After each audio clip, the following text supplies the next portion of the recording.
There are over 700,000 sexual offenders in the United States alone. With all the social media these days, how can we protect ourselves and our children from these despicable predators? Welcome to the Voice of the Victim podcast, where we discuss criminal cases that involve some factor of abuse. Our goal is to spread awareness of abuse that could be taking place around any of us and encourage everyone to take responsibility and report if they see a child or an adult being abused. It was 1987, and 17-year-old Sarah Moore was walking down the road alone. She had just been kicked out of her home by her caretakers, who she called her Aunties, after her mother, who was out of town at the time, told them to. Sarah was in trouble because she had brought her friend's mom, Erica, into the house without permission. This wasn't the first time Sarah had gotten in trouble with her mom, and this was the final straw. Erica was the mother of Helen and Kathy, Sarah's two best friends. They took her in to live with them. What exactly had happened at Sarah's home, and why would her mother kick her out just for inviting a friend's mom into the house? Alright, well, welcome to the Voice of the Victim podcast. I'm Ryan. And I'm Rosie. And today we're going to be talking about Anne Hamilton Byrne. She was the founder of the Great White Brotherhood of Initiates and Masters. Also known as the family. Yeah. But first, I'd just like to say I'm really excited for this Saturday. Why? I think you know why. We're going to a meetup with the Generation Y podcast. So there's a lot of people that said they're going on Facebook. So it's going to be interesting. Meet a bunch of people that are into true crime and hopefully get a chance to meet Justin and Aaron. So that'd be pretty cool since we're fangirls. Yeah, as we say pretty often, they're our biggest inspiration for podcasting. So if you're in the Minneapolis, St. Paul area, you should totally come. It's at Joseph's Grill in St. Paul, I believe. So yeah, if you are listening to this and you'd like to meet us, we'll be there Saturday. If you're just dying to meet us, yeah, then you can crawl on over. My guess is there's no one in the St. Paul area that'll hear this by then. But anyway, let's move on with the story. In the intro, we started talking about Sarah Moore, who was the daughter of Anne Hamilton Byrne. So we're gonna start with a little bit of Sarah's story first. Obviously, Sarah Moore, she was kicked out of her home. She had a tough life. And after getting kicked out of her house, despite her pain, she became an author in 1995 when she wrote a book entitled Unseen, Unheard, Unknown. And after that, she even went on to study medicine and became a qualified doctor. Yeah, she was very passionate about her work and did a lot of volunteer work in India and Thailand, where she helped refugees on the Thai-Burma border.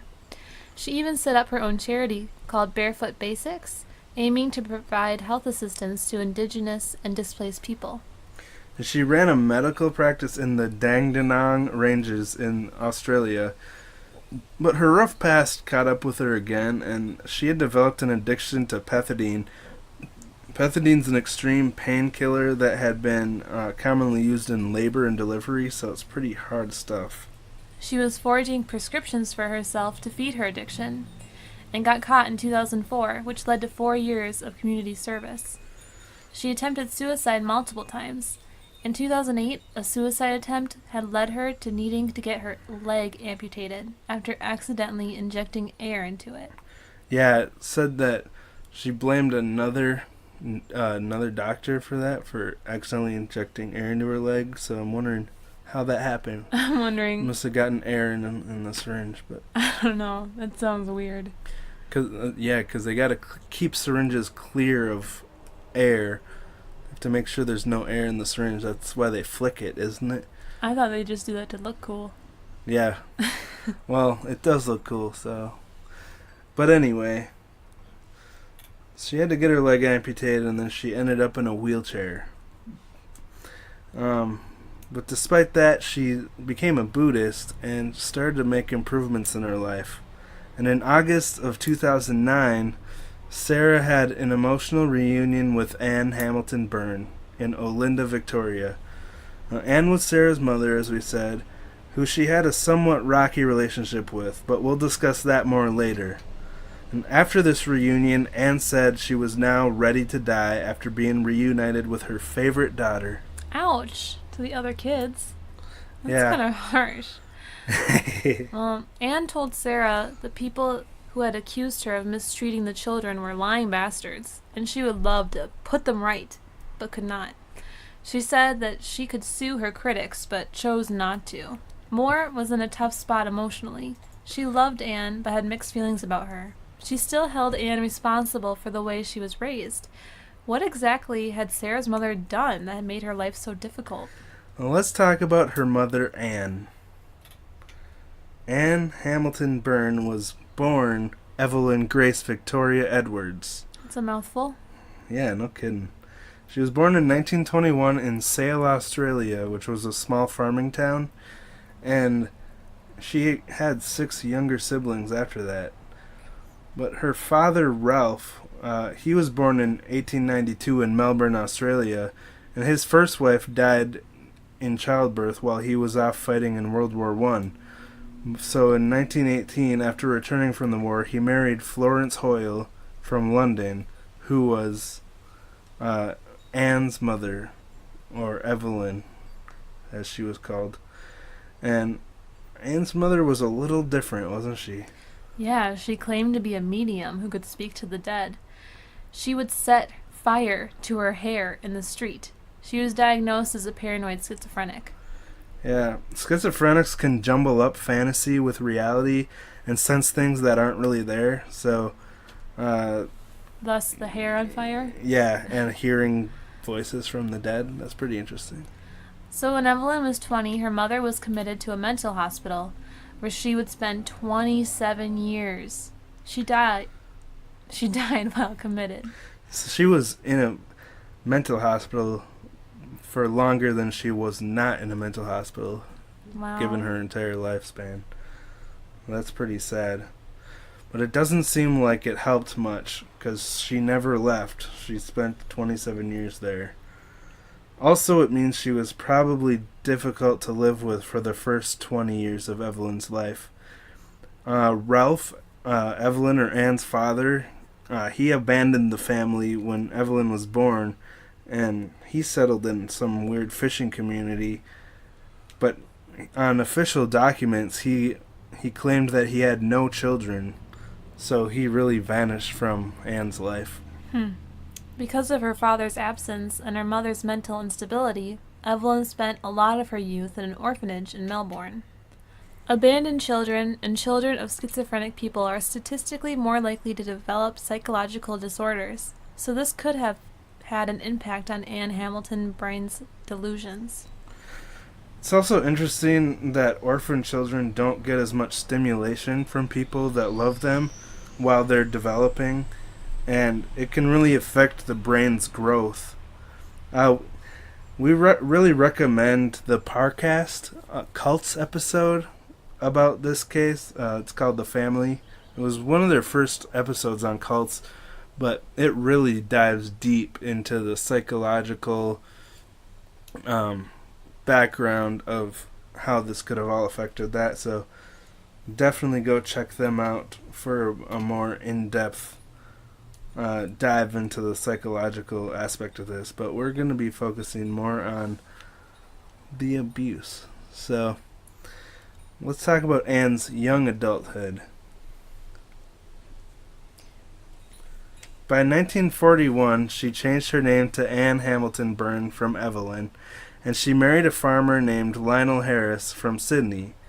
He was in the army in World War II, and she actually was able to convince him to desert the army for 8 months. They forced him to the front lines after that, but luckily he didn't get in any more trouble.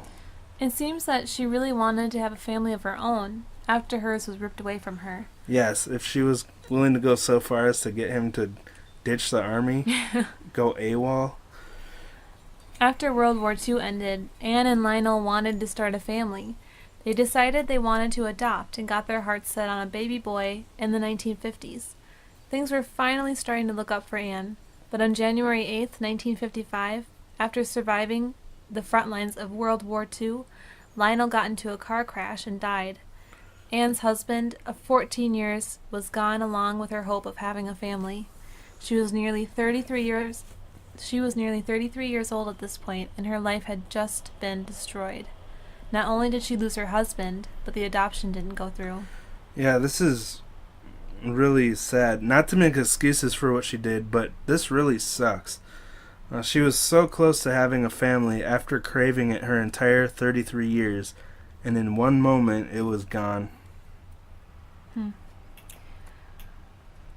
Well, Anne had gotten really into yoga after this to help her kind of distract herself, and she became a yoga leader in a class, and the community kind of became a substitute for her family. When she was 39, she became a tantric. She became a tantric yoga instructor in Melbourne. She combined the yoga with Eastern philosophy. She got this job in an interesting way. Yeah, she met the owner of a yoga studio on the street on a rainy day while she was struggling to pull down some awnings, and Anne helped her out, and she claimed to be a physiotherapist and a nurse, and so she started teaching classes at the studio that this woman owned, and her classes became really popular. People started to see her as a new age guru. Her students were becoming her family, but she was still paranoid about them leaving her because they weren't really her family, and her original family had abandoned her. She was able to get her class to believe that she was a guru, and they were so sold on her that she was able to convince some of her female followers to leave their husbands and go follow her. Yeah, this is a pretty big feat because divorce was a really shameful thing back then, especially for women. So she really had a hold on these women to get them to basically be disgraced by society and give up the lives they were living. But once they left their husbands, because of this, Anne was all they had, so they were stuck with her. She convinced her followers that she was the Christ, reincarnated as a woman. What? In the early 1960s, during the dawn of the nuclear era, it was a terrifying place to be in, and people were desperate for faith in something better. Anne saw that people had this craving for hope and exploited it to her own personal gain. But her group couldn't really gain a whole lot of power by just recruiting disgraced, divorced women. But Anne wanted to build her small family of yoga moms into a legit organization, so she was going to need some more powerful people. I heard she was going to call it the Yoga Pants Club. Oh, sounds like a fun club. So in 1962, Anne actually started stalking Raynor Johnson. He was a highly respected physicist, and he also was an author of a book and the master of Queen's College in Melbourne. He was friends with people in high places, so Anne really wanted to befriend him. So she had friends in the Queen's College collect information on him, and she even slept with his gardener to get info about his life. How much info does the gardener really have? Tips on roses. Yeah, well, I suppose they have an inside look into the life of the family they're working for, I'd guess. She used this info to pretend that she was clairvoyant. Saturday, December 22nd, 1962, she rang his doorbell and told him, "I don't think you know me, but I know you well. My name is Anne." She told him she knew his family and where they were going in India, and that his wife would get sick over their time there. Yeah, which is really creepy because she was exactly right about this trip, and I guess the creepy part is that when they went on this trip, his wife got dysentery. So It's creepy. Yeah. So he later described this as a day of destiny, and from then on he was convinced Anne was who she claimed to be. So she really won him over with this creepy future telling. She told him about her tragic past to get him to sympathize with her. But she actually exaggerated the facts. She told him about her husband's death, but she added that she had lost 3 children and became suicidal. Those things weren't true. She said God had a divine plan involving her and him and that she had eternal life. She wanted to share this eternal life with him. She said that she had traveled through the cosmos and held court with enlightened ones. Yeah, she was trying to convince him that there were enlightened ones or godlike beings walking around among us every day. And she said, once you have a glimpse of these superior beings just with your old eyes, it will completely change your life. You could look at them for years and years and not know them. Then all of a sudden, through your training, you see them. You find that the supreme ruler, God, has manifested and given divine wisdom and enlightenment for all creatures. So That's confusing.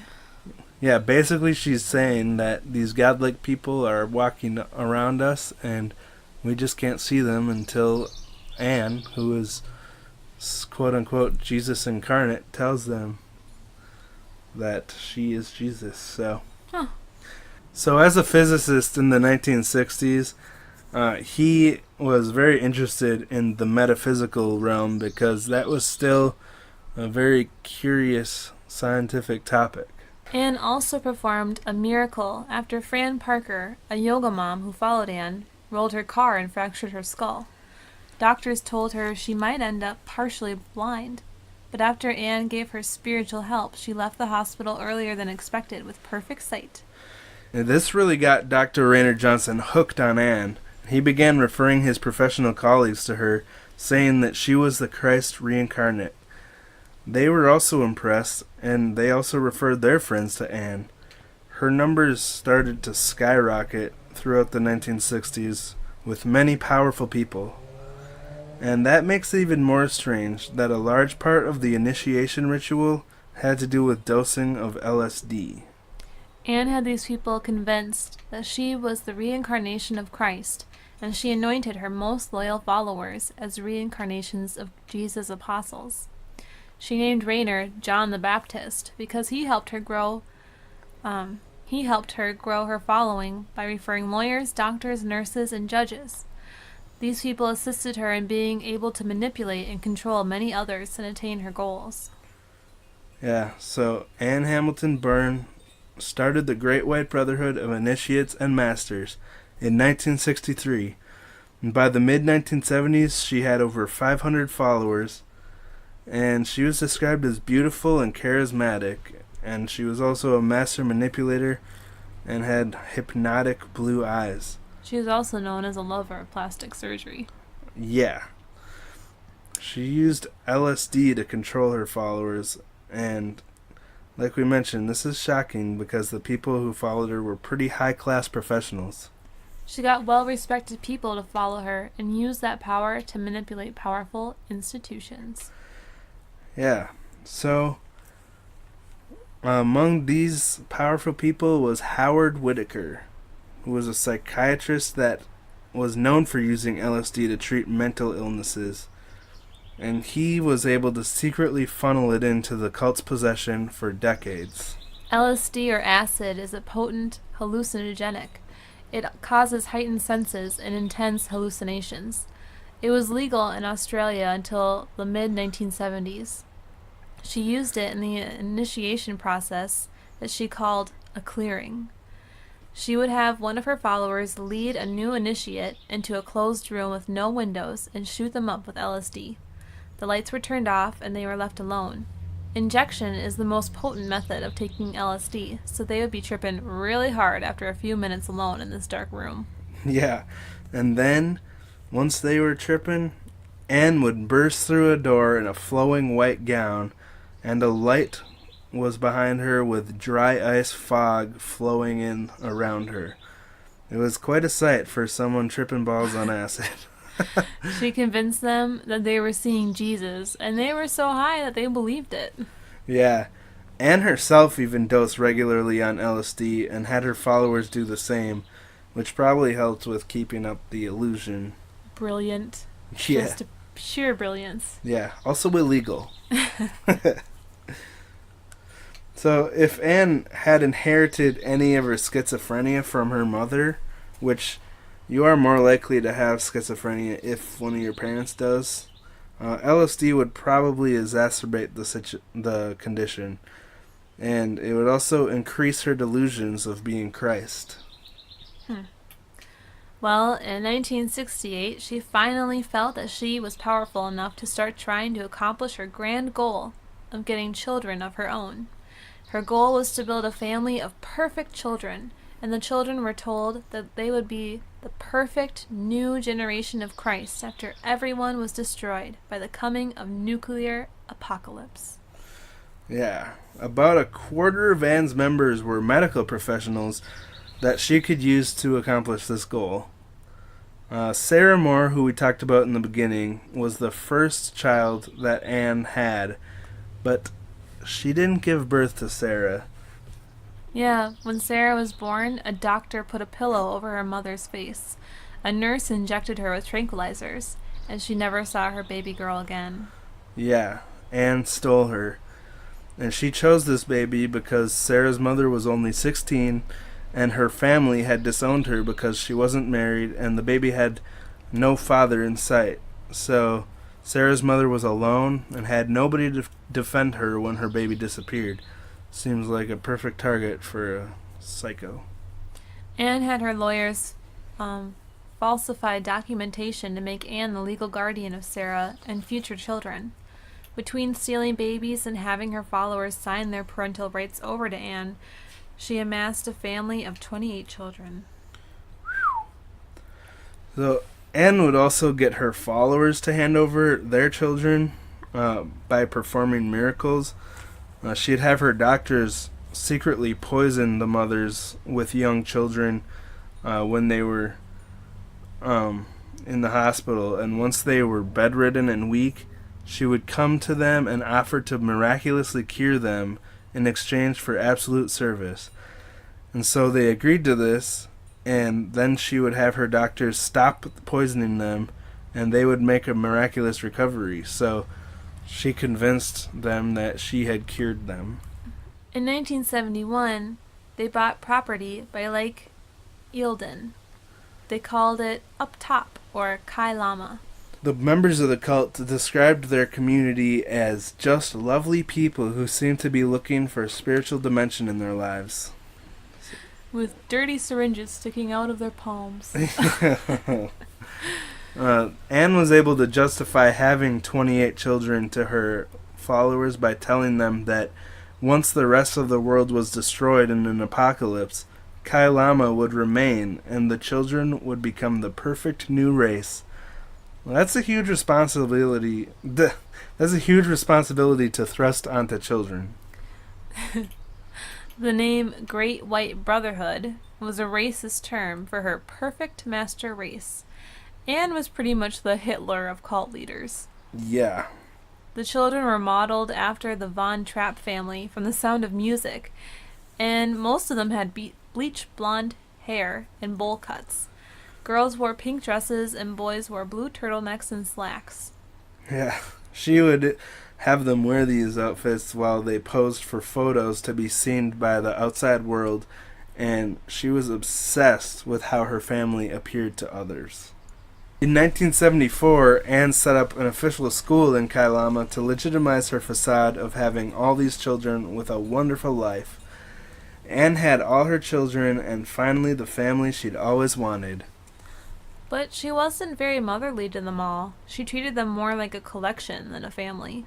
These poor children thought Anne was their mother, and they craved her attention, but she was rarely ever there to care for them. She was following in the footsteps of her own parents. Instead of caring for the children herself, she left them in the care of 3 selected women that she named the Aunties. Yeah, the children feared the Aunties, and they had a strict code of discipline that they imposed that kind of got violent. The Aunties' names were Elizabeth Whitaker, Trish McFarlane, and Margot McClellan. And they had a strict regimen to follow every day. They woke the children up at 5:30 a.m. and had them make their beds. They'd do yoga for an hour. Then they'd be sent to a schoolroom. If the children had any slip-up or delay, they would be punished. They would punish them with beatings. But one time, there was an incident where a cult member, our teacher, had just finished teaching in our class to the children. He later realized he was missing some brushes and told the aunties.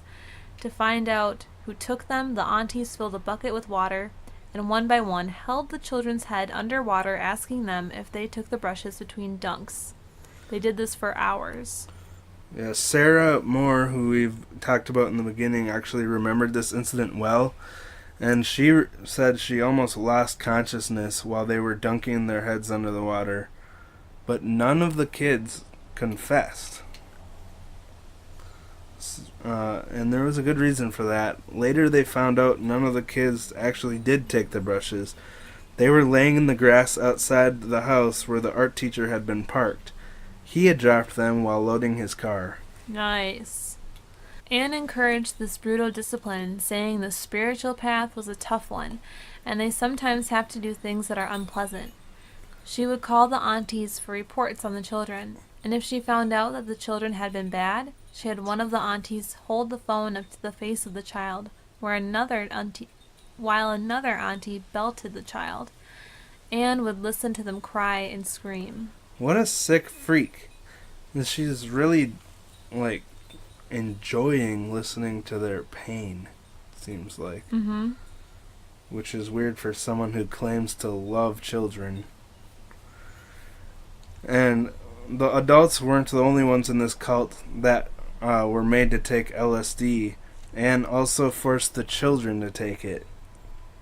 Leanne Crease was the second oldest child, I believe, and when she was 14, she had to undergo the initiation ceremony, which was called going through for the children. She was shot up with LSD and locked in a room for days. Every 12 hours, an auntie would come in to administer more LSD. During this initiation, Leanne screamed so loud that the neighbors across the lake heard and called the police. Ugh, this is downright torture. How can you do that to a 14-year-old kid? The police showed up and Anne calmly offered them tea and distracted them while the aunties hid all the children in a hole beneath the boiler room. Who the heck has a boiler room these days? I guess this was the 70s. This wasn't these days. The children called it the hole. They were kept there until the officers left. Why didn't the children scream when the police were there? Yeah. Well, from a young age, they were taught the police were evil, and that if they found the children, they would rape and murder them. So the kids were legitimately fearful of the police. The police did find the kids a few times, but the children were made to memorize a script as well, saying that everything was wonderful for them and nothing was wrong. So, even if the kids could have told the police about the abuse, this cult was all they really knew, and they had no frame of reference to know they were being abused. Sad. Among physical beatings, the children were also starved. But when the children were asked if they were getting enough food, they said yes, not knowing what a normal amount of food was. Anne had the kitchen cupboards and fridge padlocked, and the children were not allowed to feed themselves.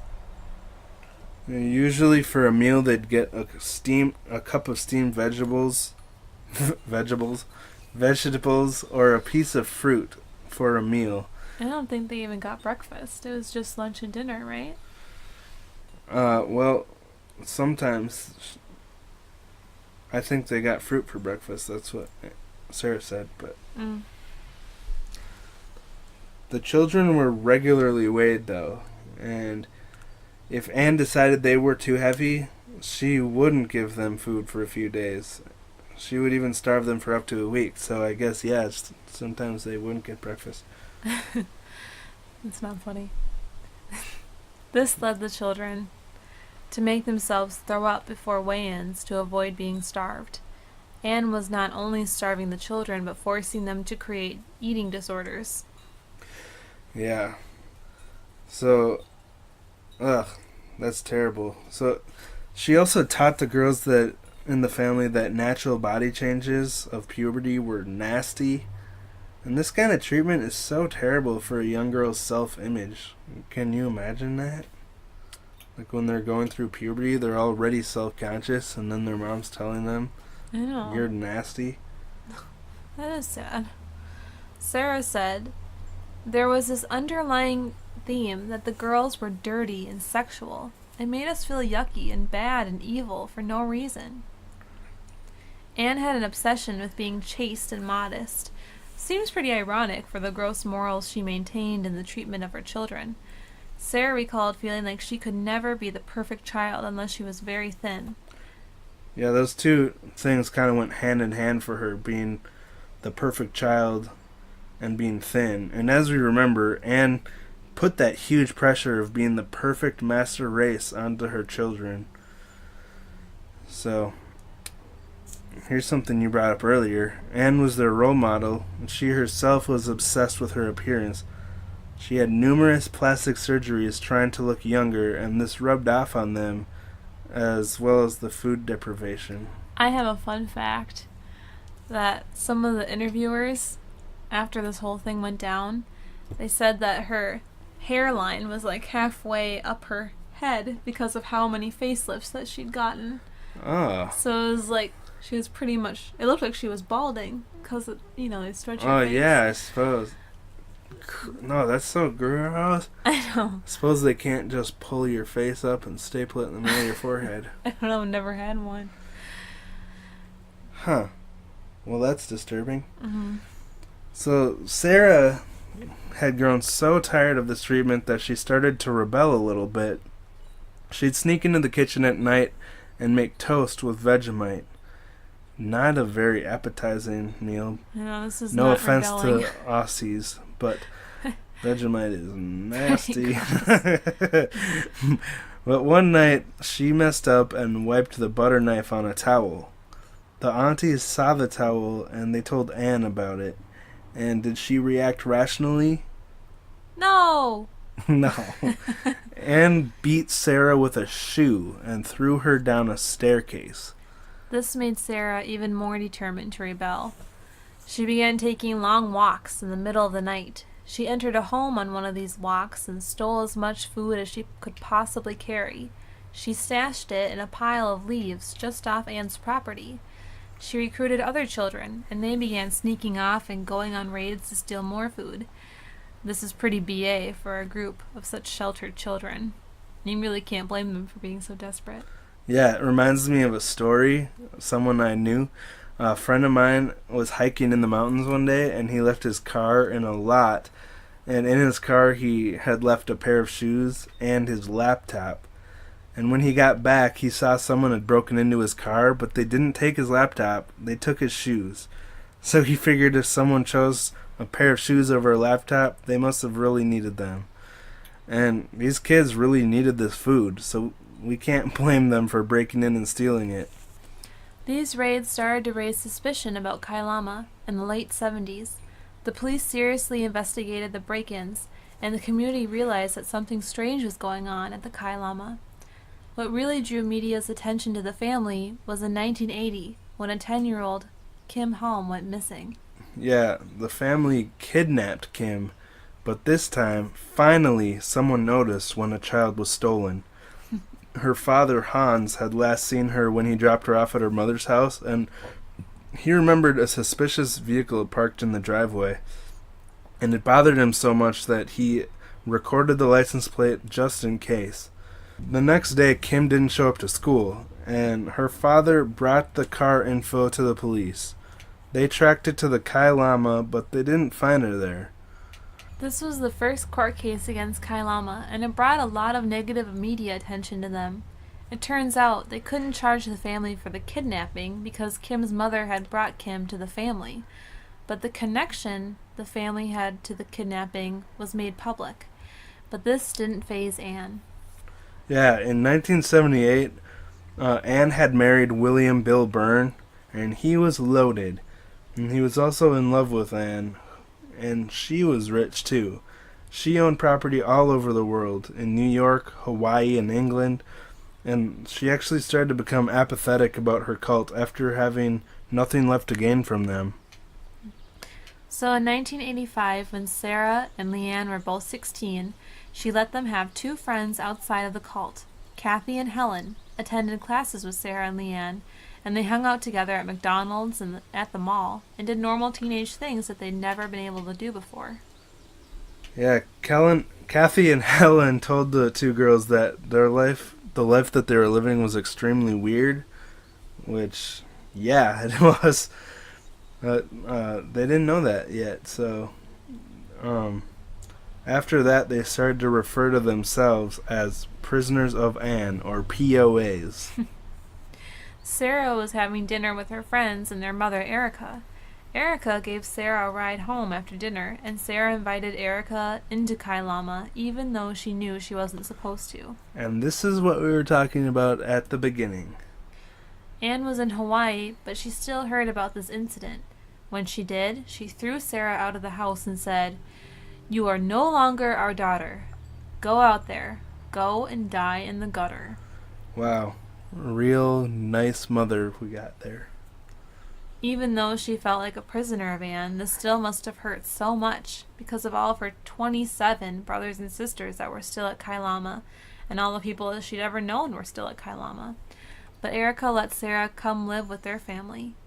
Sarah wanted justice for herself and all her siblings, but didn't know how to get it.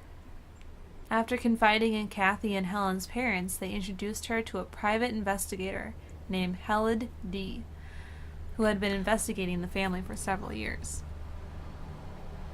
Yeah, Helen told Sarah Moore that Anne's fam... Sorry, you said Helen because I mistyped it, but her name's actually Helen. Okay. And Helen told Makes Sarah sense. Moore... Helen told Sarah Moore that Anne was a fraud, and that Sarah wasn't her real daughter, but that Sarah was adopted. They didn't know she was stolen yet, but it came out later. This is heavy news to get from someone you just met, and so Helen introduced Sarah to two policewomen, and they gained her trust. On Friday, August 14th, 1987, the police rammed the door of Kailama down and raided it at 7 a.m. They took all the children, and they also seized huge stashes of LSD and other prescription drugs.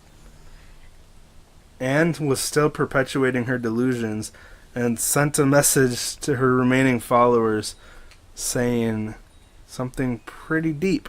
"My dear friends, there is no church large enough to hold the splendor of the light and the glory of the Holy Spirit. There is no creed possible for the sublime, wondrous understanding when you touch God. Only love can understand love, and only the godlike can attain to this God consciousness filling in all the spaces, whereas there is no space. Children, we are all children. Many dear old Christians have fallen flat on it, you know. We are here to give, remember that. To love, it is simple as that. Living, that others may feel your love."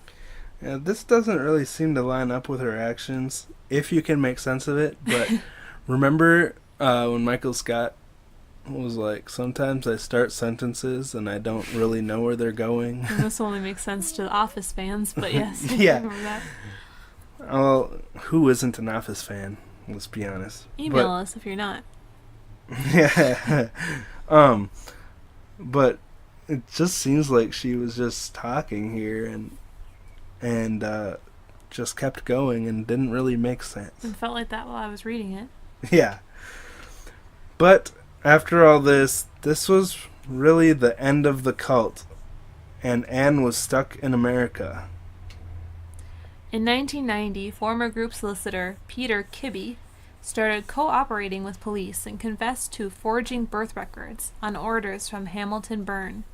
Yeah, so that's how she was able to steal children, and people in public thought that they were just adopted by her. The Aunties, the main dealers of the child abuse, were never charged with anything. They lived out their freedom. And now they're all dead, never being brought to justice for how they treated all these children. Yeah. Well, to get Anne finally for trial, the Australian government started coordinating with the FBI in the U.S. because Anne had escaped to New York where she owned property. And the FBI actually used Anne's mailman to find out where she was living and send her back to Australia for trial on August 17th, 1993. Now, as if these poor children haven't gone through enough trauma, even though they were willing to testify against Anne, the Australian courts decided that it would be too traumatizing to put the children through those trials. Yeah, they said that they had already gone through enough trauma and they didn't want to put them through more.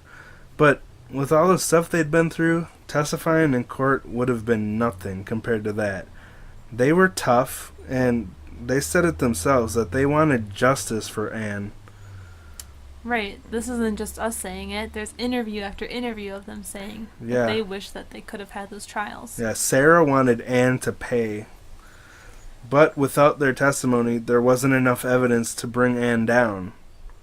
The only charges they could use were fraud and perjury.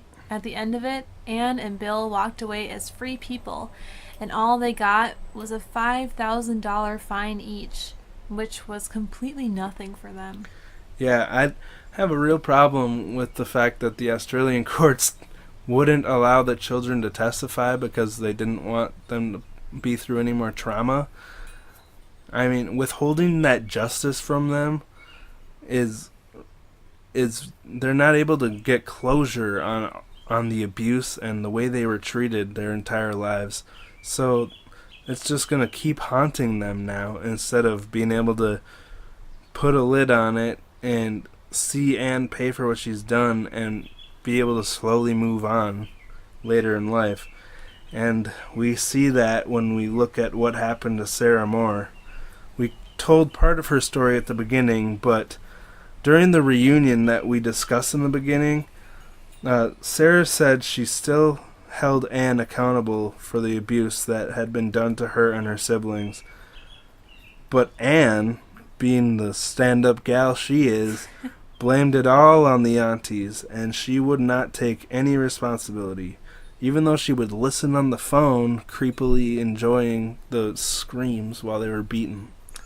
Sarah was the first child Anne ever stole. She rescued her brothers and sisters from their prison, but the brightest flames burn out the quickest. She died tragically in May 2016 at age 46. So young for someone to die.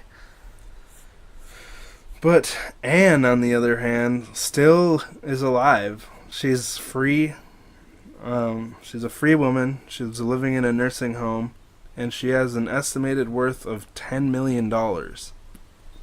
She's never shown any remorse, and she's never given any indication that she's let go of her delusions. The story really has no justice. Yeah, another reference I'd like to make is in SpongeBob, the chocolate salesman episode, that old crinkly hag in the wheelchair. I remember chocolate. That's what Anne looks like now. Yeah. She just won't die. Yeah. So, if you want to go beat up an old lady... No, let's not endorse that. Sorry. But, man, let us know what you think about this story, if you feel like it, at vovpodcast@gmail.com, because this one's really, it really just makes me upset that she did all this for 30 years and paid $5,000 of money that she stole from her followers to begin with, and then just went off free. Seems really crazy. Right. Well, and all she had to do was pay money, while all these other victims, they had to live their whole lives with, terrible, terrible stress and traumatic memories. Yeah, don't you have some... like we discussed in the beginning, Sarah attempted suicide. She was addicted to drugs, and she attempted suicide several times. Right. Child abuse causes wear and tear extending across multiple mind-body systems and creates adverse health problems later. Toxic childhood stress alters neural responses to stress, boosting emotional and physical arousal to threat and making it harder for that reaction to be shut off. So pretty much you're always living in a constant state of threat. Yeah, terror. Not being able to calm yourself down or believe that things are okay.